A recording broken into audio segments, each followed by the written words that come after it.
Okay, so it may have been Canada Day weekend, but Canadian track and field athletes were doing anything but relaxing. Athletics North starts now.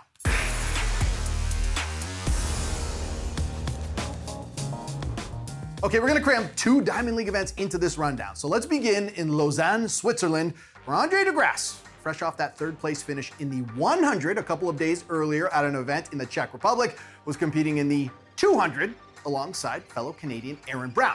Now, Brown would take the Battle of the Canadians with a 5th place finish and a time of 20.44. De Grasse right behind him in 6th with a time of 20.57. And world under-20 champion Letziel Tobogo, well, he won his first ever Diamond League race. Now, outside of the Canadians, it was all about meet records in Switzerland as, surprise, surprise, Jakob Ingebrigtsen set one in the 1500. Femke Bol did the same in the women's 400-meter hurdles with a time of 52.76. And Berahu Aragawi not only set a meet record in the 5,000, but did it in a time of 12 minutes, 40.45 seconds, which is 5th best all time.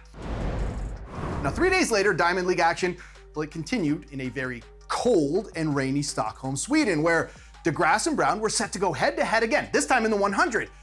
But De Grasse had to pull out of the race due to a groin injury, ending that showdown. And just like he did in Switzerland, Brown finished in 5th place, crossing the line in 10.27 seconds.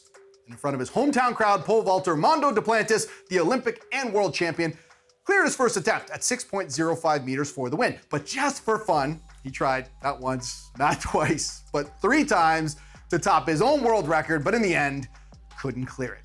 And speaking of Olympic/world champions, Karsten Warholm cruised to his 2nd consecutive Diamond League win in the 400-meter hurdles. But afterwards, everyone was talking about the fact that he had to dodge some environmental protesters who knelt on the track about 10 meters from the finish line. Now, afterwards, the Norwegian said this, quote, "It is permissible to protest, but this is not the way to do it. It is disrespectful to those who are here to do a good job. I must honestly admit that I'm pissed off."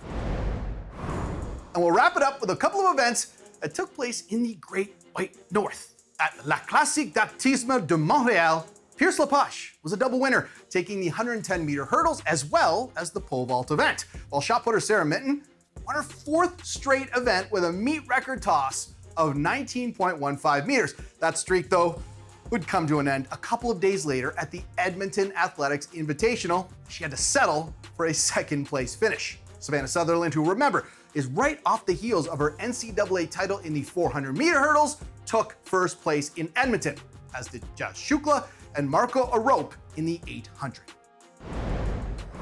And finally, what do you do if you're a long-distance track athlete serving a 4-year ban for PEDs?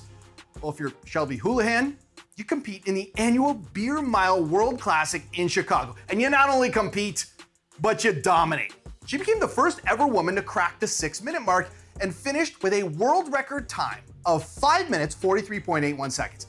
But here's the kicker. Because she was serving a suspension, she was allowed to compete, but not in the women's championship section. It's like LeBron James getting suspended by the NBA and being allowed to compete, but not win a beer pong tournament.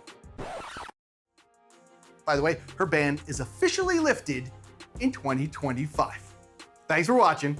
We'll see you next week.